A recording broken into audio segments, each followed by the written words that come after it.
성경 말씀 구약 성경 창세기 21장 22절로 34절까지 말씀입니다. 다 찾으신 줄 알고 저부터 한 절씩 교독하여 읽겠습니다. 그때 아비멜렉과 그 군대 장관 비골이 아브라함에게 말하여 이르되 네가 무슨 일을 하든지 하나님이 너와 함께 계시도다. 그런즉 너는 나와 내 아들과 내 손자에게 죄를 행하지 아니하기를 이제 여기서 하나님을 가리켜 내가 맹세하라. 내가 네게 맹세한 대로 너도 나와 내가 머무는 이 땅에 행할 것이니라. 아브라함이 이르되 내가 맹세하리라 하고 아비멜렉의 종들이 아브라함의 우물을 빼앗은 일에 관하여 아브라함이 아비멜렉을 책망하며 아비멜렉이 이르되 누가 그리하였는지 내가 알지 못하노라.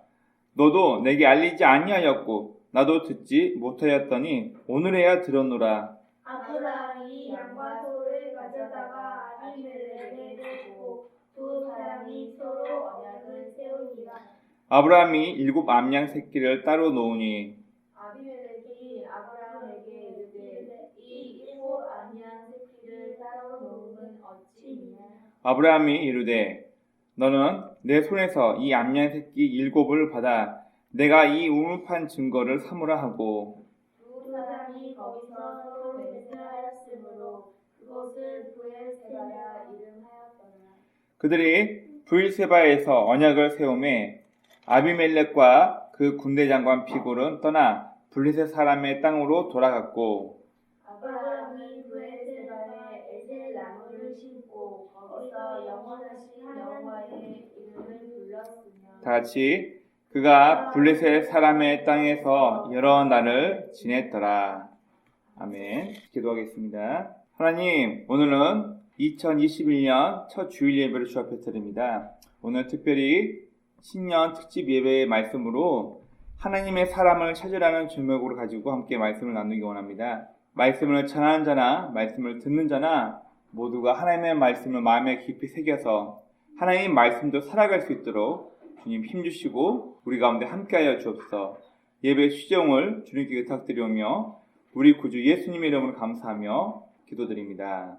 아멘. 네, 반갑습니다. 자, 벌써 신축년 2021년도가 밝았습니다. 우리가 1월 3일인데 새해가 밝았지만 여전히 코로나 여파로 삶은 그대로 멈춰버린 것 같고 아무것도 바뀐 게 없는 것처럼 답답한 현실입니다. 하지만 이 새해를 더욱 의미있고 힘차게 시작하기 위해서 오늘 이 말씀을 함께 은혜 나누고자 합니다. 먼저 우리가 직면한 문제, 지금 당장 내 앞에 닥쳐있고 해결의 길미가 보이지 않는 문제를 바라보게 되면 우리는 실망하고 좌절할 수밖에 없습니다. 하지만 오늘 우리가 함께 말씀 나눈 것처럼 우리가 하나님을 찾기 위해 먼저 하나님을 잘 섬기는 사람, 하나님의 사람을 찾았을 때 우리의 삶에 내적인 변화가 일어나고 다시 한번 힘있게 이 새해를 시작해 나갈 수 있을 것입니다. 오늘 본문은 아브라함을 통해서 하나님이 어떤 분인지 깨닫게 되고 자기 집안에 막혀있던 출산의 문제가 해결되게 되면서 한 나라의 왕이 일개 족장이었던 아브라함을 찾아가서 당신은 나와 함께 조약을 맺으십다라고 하면서 이 사건이 시작이 됩니다. 오늘 본문 말씀 한번 보도록 하겠습니다. 22절부터 24절까지 말씀 한번 보도록 하겠습니다. 하나님의 사람을 지켜보고 있던 불신자의 반응에 대해서 얘기하고 있습니다. 여러분, 창세기 우리가 오늘 읽었던 22장 하반절 말씀은 블레셋 땅, 그라엘 땅의 왕이었던 아비멜렉, 오늘날로 말하면은 파라오와 똑같은 호칭입니다. 아브멜레크, 내 아버지는 통치자이다, 왕이라는 뜻인데 이집트에서 왕을 파라오라고 부른 것처럼 이 블레셋에서는 왕의 호칭이 아비멜렉이에요. 아버지는 멜레크, 다스린다 그런 뜻인데 이 아비멜렉 왕이 유심히 하나님의 사람이었던 아브라함을 지켜보고 있다가 그를 찾아와서 너 나랑 조약 맺자 얘기하는 거예요. 그럼 다시 한번 생각해 봅시다. 한 나라의 왕이 일개 한 족장을 찾아와가지고 평등하게 당신과 나 함께 우리 조약을 맺읍시다라고 얘기를 하는 거예요. 물론 이 아비멜렉과 아브라함의 만남은 그렇게 좋게 시작되지는 않았습니다. 아비멜렉은 그 당시에 가나안 땅에서 굉장한 용사로 소문이 나 있던 족장과 좋은 유대 관계를 얻기 위해서 정략적인 결혼을 하려고 합니다. 하지만 아브라함과 사라는 자신의 생명을 지키기 위해서 거짓으로 자기 아내 사라를 누이 동생이라 속이고 이 일 때문에 큰 어려움을 당할 뻔하지만 오히려 하나님의 사람 아브라함을 만난 것 때문에 하나님의 개입하심을 통해서 이 아비멜렉 집안에 큰 경사가 일어납니다. 성경에는 아비멜렉 집안에는 그의 아내도 그의 후궁들도 전혀 출산을 할 수 없었더라고 성경은 기록하고 있습니다. 아마 아비멜렉이 어떤 성적인 문제가 있었던 것 같아요. 아이를 출산할 수 없었던 그런 상태였던 것 같습니다. 그런데 하나님의 꿈을 만나고 이 아비멜렉이 꿈에 하나님을 만나고 아브라함은 내 선지자다. 그를 선대하라. 그가 너를 위해서 기도하면 너희 집안에 막혀있던 태의 문제가 해결될 것이다 얘기를 하고 그 이후에 아브라함의 기도를 통해서 원래는 자기 집안의 이게 와이프와 수많은 후궁들이 아이를 전혀 임신할 수 없는 상태였는데 향후 몇 년 동안 계속 아이를 임신하고 출산하고 이런 모습을 통해서 이 아비멜렉이 본 거예요.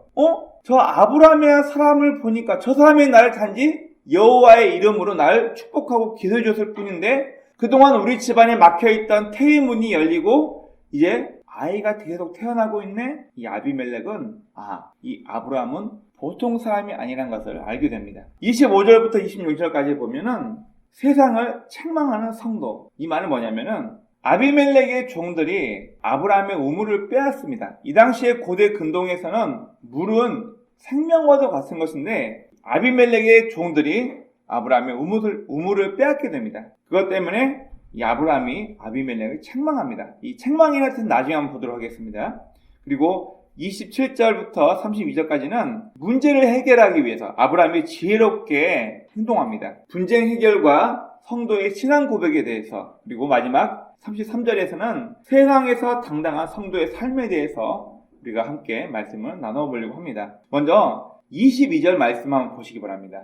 아비멜렉과 그의 군대 장관 비골이 아브라함을 찾아가서 이야기합니다. 무슨 얘기를 하냐면은 네가 무슨 일을 하든지 하나님이 너와 함께 하신다. 여러분 이거는 하나님을 몰랐던 이방 사람의 고백이에요. 자기의 땅, 블레셋 그랄 땅에 거하고 있는 아브라함의 집을 계속 유심히 지켜봤더니 다른 나라의 왕이었던 아비멜렉이 고백하는 거예요. 내가 너를 쭉 보아보니까 너는 매사에 무슨 일을 하든지 하나님이 너와 함께 하신다는 것을 내가 보았다. 영어 성경을 보니까 네가 무슨 일을 하든지 in everything you do, 네가 무엇을 하든지 간에 누가 함께 한다고요? 하나님이 너와 함께 한다는 것을 이방 사람이었던 아비멜렉이 이걸 보게 된 것입니다. 그리고 23절 보겠습니다. 지금 당장 왕이었던 아비멜렉이 오히려 마음이 급해서 유목민의 족장이었던 아브라함에게 너 지금 당장 나랑 조약 맺자라고 왕이 오히려 호소하며 아브라함이 부탁하는 겁니다. 다음 25절 말씀 보겠습니다. 아비멜렉의 종들이 아마 그들의 목자였던 것 같아요. 아비멜렉의 양을 치던 목동들이 아브라함과 그의 가족들이 파놓은 우물을 빼앗아 버립니다. 우리 초반에 말씀드린 것처럼 우리나라처럼 물이 풍부한 나라가 아니라 3개월만 11월 말부터 다음 년 2월까지만 비가 오는 나라고 나머지 2월 말부터 10월 말까지 비 한 방울 오지 않는 나라예요. 이스라엘 나라가 그래서 우기와 건기가 확실한 나라이기 때문에 비가 너무나도 중요하고 생명과도 같은 것입니다. 그렇기 때문에 물을 얻는다는 것은 너무나 소중한 겁니다. 바로 아브라함과 그의 가족들이 우물을 파놨는데 아비멜렉의 종들이 아브라함으로부터 그 우물을 탈취해서 빼앗아 가버립니다. 자, 이 일에 대해서 아브라함이 자신과 조약을 맺으러 온 아비멜렉이 이야기하는 겁니다. 아니 왕이여, 지금 나하고 평등하게 조약을 맺자고 말하는데 당신 나에게서 우물 뺏어가지 않았습니까? 얘기를 하는 거예요. 책망을 했다는 성경에 나와 있는데 이 단어가 굉장히 부적절합니다. 여러분, 일개 목동, 즉 유목민의 족장이 왕에게 이렇다 저렇다 질타했다 책망했다 그런 내용이 아니라 이 책망했다 원어 성경을 보면 죄를 입증하다, 즉 일의 자초지정을 조목조목 확인하여 논증하다 그런 얘기예요. 단순히 왕 당신이 나로부터 우물을 뺏어갔지 않았습니까? 당신 나쁜 짓이에요. 책망했단 말이 아니라 조목조목 따져서 논리적으로 확인하라, 그런 뜻입니다. 여러분, 우리는 화가 나거나 내 뜻대로 되지 않으면 우리는 먼저 분노합니다. 그런 얘기도 있어요. 우리나라에서는 교통사고가 일어나게 되면 목소리 큰 놈이 이긴다, 그런 말이 있어요. 성경에서 그런 이야기를 한 것이 아니라 성급한 대담이나 타인의 화를 돋구는 말은 지혜롭지 못하고 그것은 인정받지 못합니다. 여러분, 그렇기 때문에 지혜로운 말은 뭐냐면은 화를 누그러뜨리고 논리적으로 하나 둘 따져가면서 상대방이 그렇구나 설득되게끔 말할 수 있는 지혜가 우리 모두에게는 필요하다는 것을 이야기하고 있습니다. 다음 27절입니다. 두 사람이 서로 언약하고, 한 나라의 왕과 어떻게 유목민의 입장이 동등하게 언약을 맺을 수 있을까요? 하나님께서 이 아브라함의 위치를 굉장히 크게 만들어 주셨던 것 같아요. 왕과 한 집안의 가장이 서로 동등하게 언약을 맺습니다. 그리고 30절 보면은 아브라함이 아비멜렉과 이 우물 때문에 증거를 삼는다. 야, 내가 너에게 이 새끼 암양 7마리 줄 테니까 너는 이 7양의 재물을 받고 네가 나에게 우물을 팔았다는 증거를 삼아라, 얘기를 하는 거예요. 무슨 얘기냐면은 아브라함은 되풀이해서 반복해서 확실하게 이 우물 때문에 아비멜렉 왕과 자신의 집안 사이에 분쟁이 없게 하려고 되풀이하다, 반복하다라는 그런 언어를 써서 증거를 삼다, 즉 확실하게 말을 하다, 그런 얘기를 하는 겁니다. 이 말은 아브라함의 말과 행동에 있어서 신뢰할 수 있는 사람이라는 것을 그에게 보여주는 의미가 된 거죠. 다음 33절입니다. 아브라함이 그랄 왕 아비멜렉과 우물을 가지고 조약을 맺고 난 이후에 여호와의 이름을 불렀다라고 얘기를 하고 있습니다. 우리 다 같이 33절 말씀을 보겠습니다. 다 같이 한 목소리로 읽어보겠습니다. 33절입니다. 시작. 아브라함은 브엘세바에 에셀 나무를 심고 거기서 영원하신 여호와의 이름을 불렀으며, 하나님의 이름을 부를 때 상수적인 표현이 있습니다. 엘 샤다이, 엘 엘론, 엘로힘, 이런 말이 뭐냐면은, 여러분, 그 당시에 고대 근동, 특히 메소포타미아 지역부터 가나안 지역까지는 신을 다 엘이라고 불러요. 우리가 아는 바알도 엘이라고 부르고 여러 많은 신들도 엘이라고 부릅니다. 자, 그래서 우리 열왕기상 보면은 엘리야 선지자가 나타나서 백성들에게 말합니다. 야, 야훼가 하나님인지 바알이 하나님인지 니네가 언제까지 야훼 하나님과 바알 사이에서 머뭇거리겠느냐. 이 말에 보면 백성들이 바알도 엘이라고 호칭하고요, 하나님을 호칭하고 여호와 하나님도 엘이라고 불렀어요. 그런데 이 성경에서 우리가 믿고 있는 여호와 하나님을 부르는 호칭이 몇 가지가 있는데,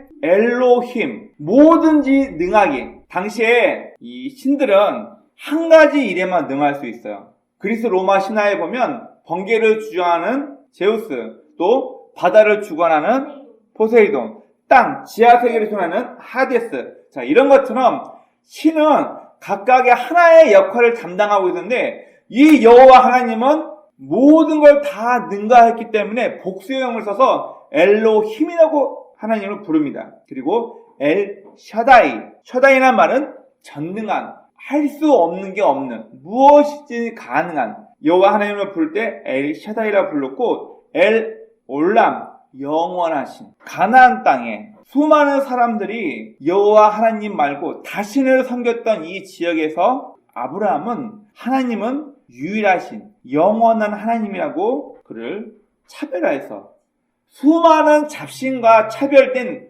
유일한 여호와 하나님을 부르면서 그 이름을 엘 올람이라고 부르면서 하나님을 부릅니다. 33절 하반절에 보면 여호와의 이름을 불렀다는 말은 원어 성경으로 와이크라라는 말인데, 이 말은 뭐냐면 선포하다, 선언하다. 단순히 나 혼자 조용하게 아무도 모르게 여호와 하나님을 믿었다, 그 얘기가 아니에요. 하반절 말씀만 보겠습니다. 33절 하반절 보면은 아브라함이 브엘시바에 에셀나무를 심고 거기서 영원하신 여호와의 이름을 불렀다라고 얘기를 하고 있습니다. 여기 불렀다, 와이크라는 말은 선언하다, 선포하다는 얘기입니다. 이건 수많은 신들을 믿고 이것도 저것도 다 신이라고 믿었던 가나안 일대에서 나는 그리고 내 가족들은 오직 여호와 하나님 한 분만 믿겠다는 고백이고 선포인 것입니다. 여러분, 우리가 하나님 믿는 거 다른 사람 앞에 부끄러워할 필요가 없습니다. 나 혼자 예수님 믿는 거. 누가 그런 얘기를 해요? FBI 크리스찬. 몰래 숨어가지고 나 혼자 예수 믿는 사람인 척하는 거. 여러분, 별로 좋지 않습니다. 아브라함처럼 담대하게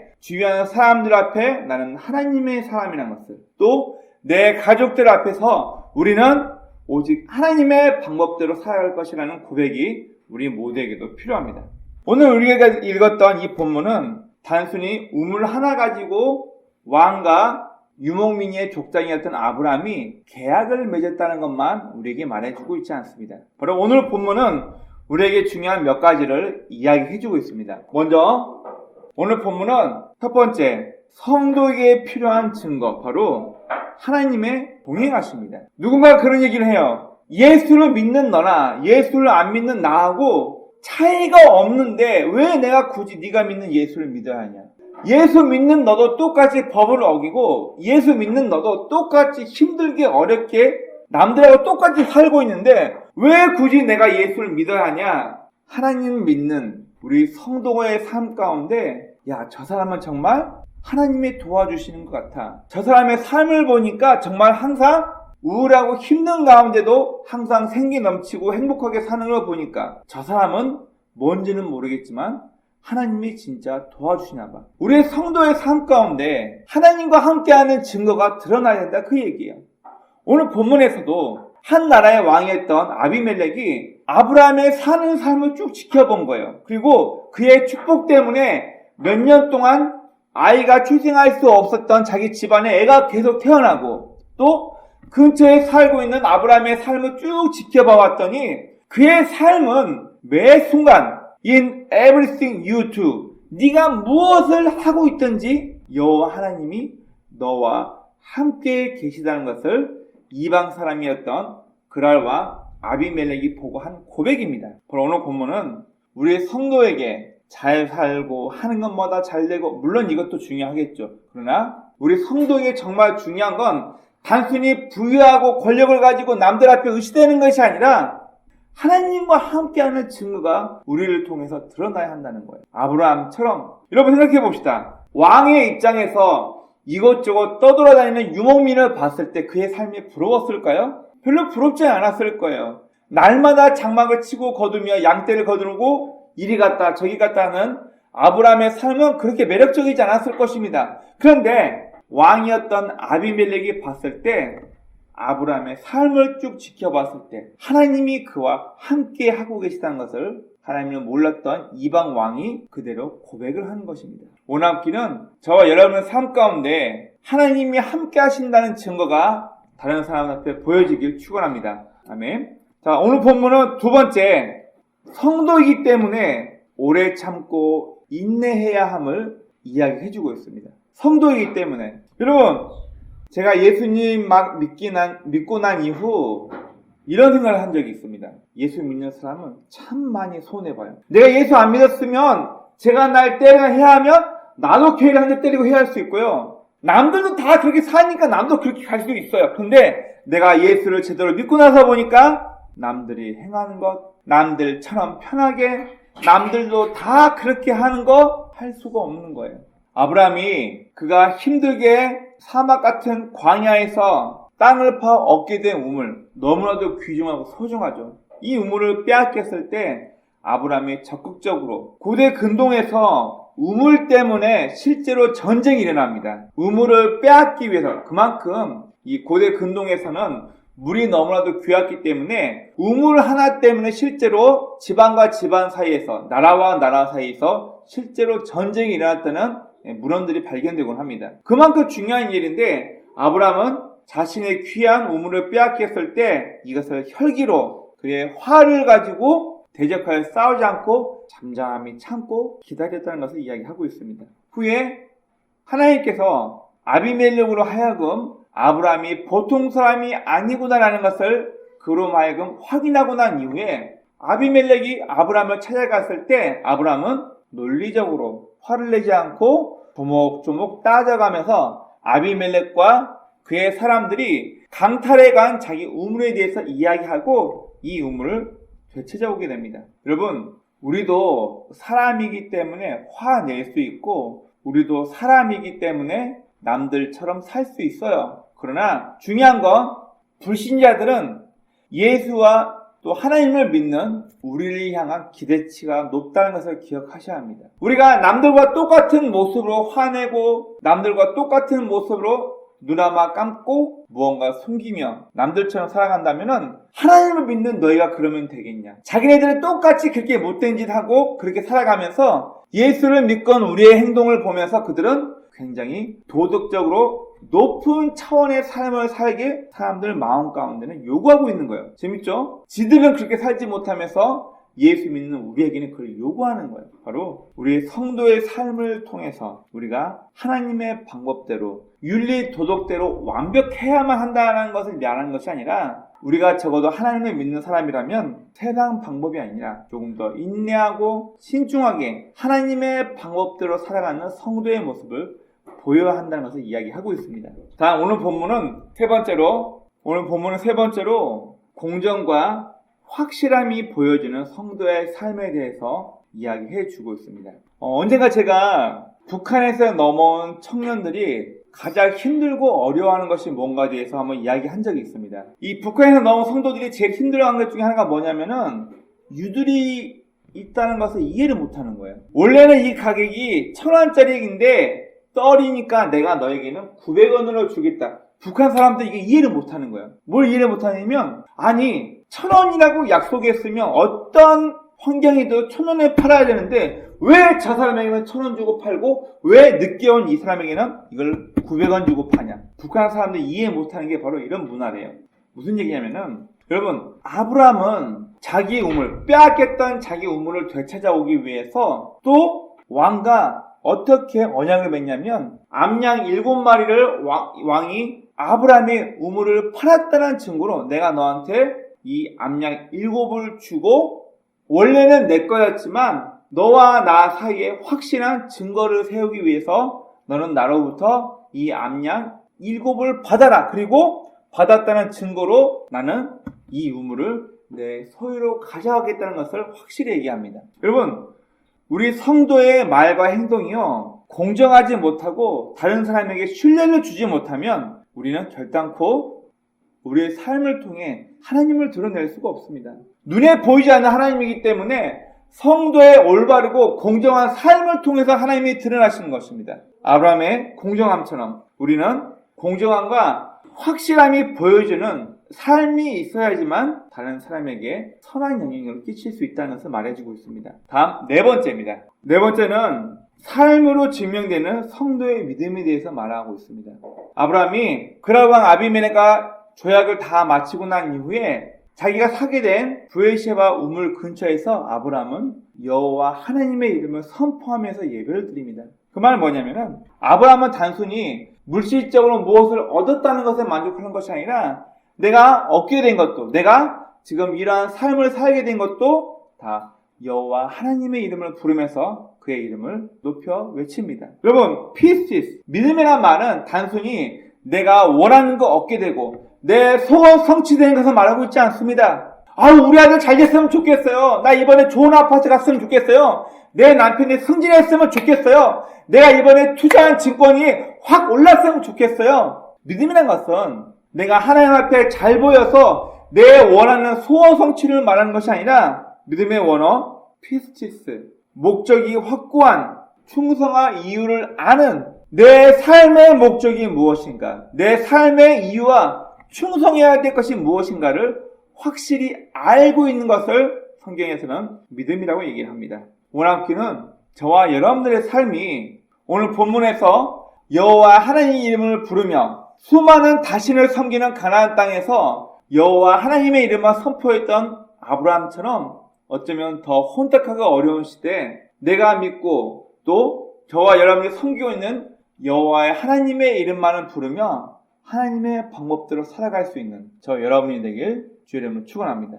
홍수가 일어나면 제일 얻기 힘든 게 뭔지 아십니까? 비가 많이 오고 댐이 터지고 홍수가 나면은 제일 힘든 게 뭐냐면 먹을 식수를 찾을 수가 없는 거래요.